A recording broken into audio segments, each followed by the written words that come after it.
जय श्री जगन्नाथ सांग माने नमस्कार। तड़का बारीना को आपण मानकु बहुत बहुत स्वागत। आज आम तैयारी करबा मैदा रे इंस्टेंट केक। तो मु गोटे बाउल नहीं जाइए, बाउल रे मु नहीं जाउची 4 चम्मच मैदा। मैदार क्वांटिटी आपण को हिसाब रे आपण कम बेसी करि परिबे। तो मु मैदा को 4 चम्मच नहीं जाउची। 4 चम्मच मैदा पाई मु नहीं जाइए बड़ 2 चम्मच चीनी। 2 चम्मच चीनी देला परे एथिरे मु दउची 1 चम्मच घी को गरम करथिली ताकू मु दे दउची। आकु एबे भलरे आमे गोळेई नबा। आपण चाहिले सुगर पाउडर भी नहीं पारिबे।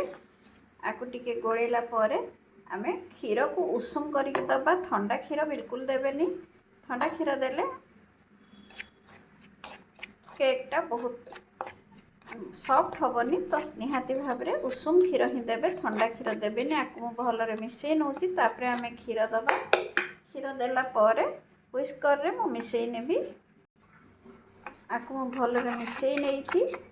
एबे एपटे मो टूटी फुटी को टिके एंती मैदा देइकिरी आपको मिसई नौची। आ भितरे आम दबा।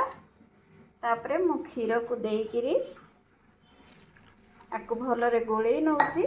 जतिकी क्षीर लगे सेतिकी मु देबी। आपको देखंतु एमती पूरा मु घांटी नेइची। घांटी नेला परे आपको घोड़े किरी आमे 10 मिनिट रेस्ट पाई छाड़ी दबा। एबे देखंतु सांग माने 10 मिनिट हेई गलानी। मु आपको बाहर कर नेइची। ये टिके बहुत बढ़िया सेट हे जाइची।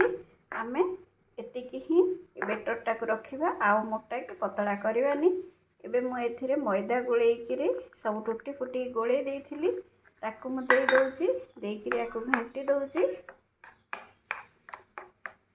तापर आमे एबे दे दबा एथिरे मीठा सोढ़ा नहले बेकिंग पाउडर। जदि बेकिंग पाउडर नाही ताहले सोढ़ा देबे। मु सोढ़ा बहुत कम दउची जेहेतु मु तेल देइची। आ पुणी एथिरे गरम क्षीर देइची। तो मु एतकी ही सोढ़ा दउची। सोढ़ा देइकी आकु भलरे मिसई नबा। सोढ़ा देला परे आमे सांगे सांगे आकु बेक करिया को बसेइबा। सांगे माने बेक करिया पई मु एमती गोटे प्लेट टे नै जाइची। जदि आपण पाखरे केक टिन अछि ताहले आपण आने केक टिन नेबे। मु एथिरे तेल को ग्रीस कर देइची। तापर मु एथिरे एमती मैदा को डस्ट करि नउची। सांगे माने आमे करेई रे बेक करिया। मु मट्टी करेई गोटे बसई नेइची। माटी करेई को गरम होबा पई छाडी देइची। एथिरे आमे केक को बेक करिवा। एपटे देखंतु मु ए प्लेट टाको एमती मैदा रे डस्ट करि नेइची। तापर आमे एथिरे बेटर देबा। सांग माने वीडियोटी को संपूर्ण देखंतु। भल लागिले लाइक शेयर सब्सक्राइब करि नियंतु। पाखरे थिबा बेल आइकन को क्लिक करि नियंतु जहा द्वारा आपण माने मोर सब वीडियो रो नोटिफिकेशन प्रथमे पाई परिबे। एबे मु ए बेटर को एथिरे देई देइकिरी बेक करबी। सांगे माने मु एथिरे बेटर को फिल कर नेइची। तापर आकु टिके टैप कर दबा। जदि एयर थिबो ताहले सेट हे जिवो। एबे देखंतु मु आकु करेई भितरे रखी देइची गोटे स्टैंड देइकिरी।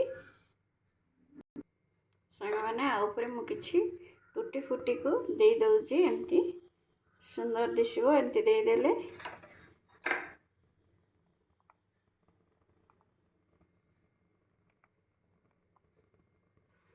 एबे आकु आमे घोड़ी दबा। 10 रु 15 मिनिट पई बेक करिवा। एबे देखंतु सांग माने 10 मिनिट हेई गलानी। 10 मिनिट पर मु आपन को देखौची ये केते बढ़िया फुली जाईची। आकु आमे चेक करि नबा। देखंतु ये बिल्कुल लागुनी।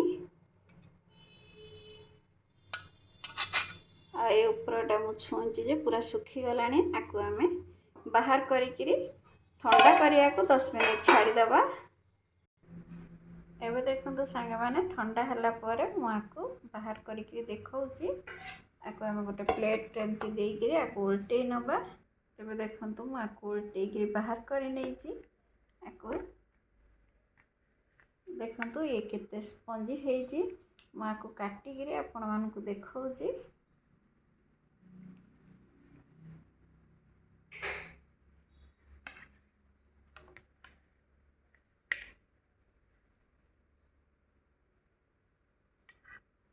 देखंतु मु काटिकिरी आपण को देखौची ये केते स्पंजी हेइची। एमिति बनातु केमिति लागिला मो सहित कमेंट रे शेयर करंतु। रहिली जय जगन्नाथ पुणी देखा हबो आ गोटे नुआ वीडियो रे।